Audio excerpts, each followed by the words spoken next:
கிறிஸ்துவில் பிரியமானவர்களே, ஆண்டவராகிய இயேசு கிறிஸ்துவின் நாமத்தில் உங்களை வாழ்த்துகிறேன். மத்தேயு 5:9 சமாதானம் பண்ணுகிறவர்கள் பாக்கியவான்கள், அவர்கள் தேவனுடைய புத்திரர் எனப்படுவார்கள். சமாதானம் இல்லாமல் தவிக்கிறவர்கள் சமாதானத்தை பெற்று அனுபவிக்கும்படி ஆண்டவராகிய இயேசு இந்த உலகத்திற்கு வந்தார். அவர் சிலுவையில் அறையப்படுகிற வேளை வந்தபோது தம்முடைய சீஷர்களை பார்த்து, சமாதானத்தை உங்களுக்கு வைத்து போகிறேன், என்னுடைய சமாதானத்தையே உங்களுக்கு கொடுக்கிறேன், உலகம் கொடுக்கிற பிரகாரம் நான் உங்களுக்கு கொடுக்கிறதில்லை என்று சொன்னார். ஆண்டவராகிய இயேசு சமாதான பிரபு என்று அழைக்கப்பட்டார். அவர் உங்கள் வாழ்க்கையை ஆளும் போது நீங்களும் சமாதானம் பண்ணுகிறவர்களாய் மாறுவீர்கள். கர்த்தரால் பாக்கியவான்கள் என்று அழைக்கப்படுவீர்கள். சமாதானத்தை தங்கள் வாழ்க்கையில் வெளிப்படுத்துகிற இந்த சமாதானம் பண்ணுகிறவர்களை கர்த்தர் தம்முடைய சொந்த பிள்ளைகள் என்று அழைக்கிறார். சமாதானம் பண்ணுகிறவர்களின் உள்ளத்தில் எல்லா புத்திக்கும் மேலான தேவ சமாதானம் ஆளுகை செய்கிறது.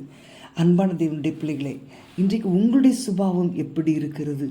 நீங்கள் செல்லுகிற இடமெல்லாம் தேவனுடைய சமாதானத்தை கொண்டு செல்கிறீர்களா?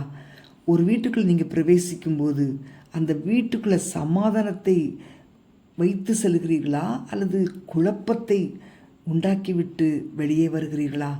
சமாதானத்தின் குணாதிசயத்தை வெளிப்படுத்தி அதை தங்கள் வாழ்க்கையில் செயல்படுத்துகிறவர்களாக இருந்து அதன் மூலம் கிறிஸ்துவை அறிகிற அறிவிற்குள் அநேகரை கொண்டு வருகிற தம்முடைய பிள்ளைகளை கர்த்தர் நேசிக்கிறார். பிரியமானவர்களே, உங்கள் மூலமாக தேவன் உங்களுடைய சமுதாயத்தை மாற்ற விரும்புகிறார். தேவனுடைய சபை சமாதானம் உள்ளதாக இருந்தால் அந்த பகுதி முழுவதும் சமாதானம் உள்ளதாக இருக்கும்.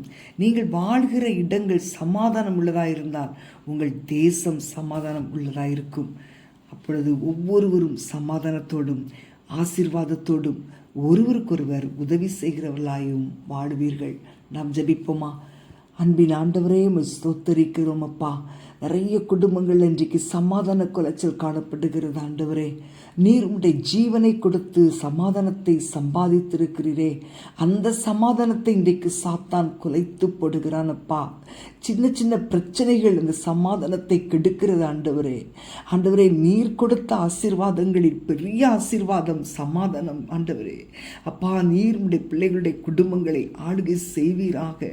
நாங்கள் சமாதானத்தை குலைக்கிறவர்களாக அல்ல, சமாதானம் பண்ணுகிறவர்களாக இருக்க கிருபை தாங்கப்பா. குடும்பங்களுக்குள்ளே சமாதான குலைச்சல், தொழிலிலே, குடும்ப உறவுகளுக்கிடையே ஆண்டவரே செய்ய வேண்டிய கடமையை செய்ய முடியாததுனாலே சமாதான குலைச்சல்கள் இயேசுவின் நாளே ஆண்டவரே எல்லா புத்திக்கும் மேலான தேவ சமாதானம் கடந்து வரும்படி ஜெபிக்கிறேன். நீர் குடும்பங்களை ஆளுகை செய்வீராக. இயேசுவின் நாமத்தில் பிதாவே, ஆமேன்.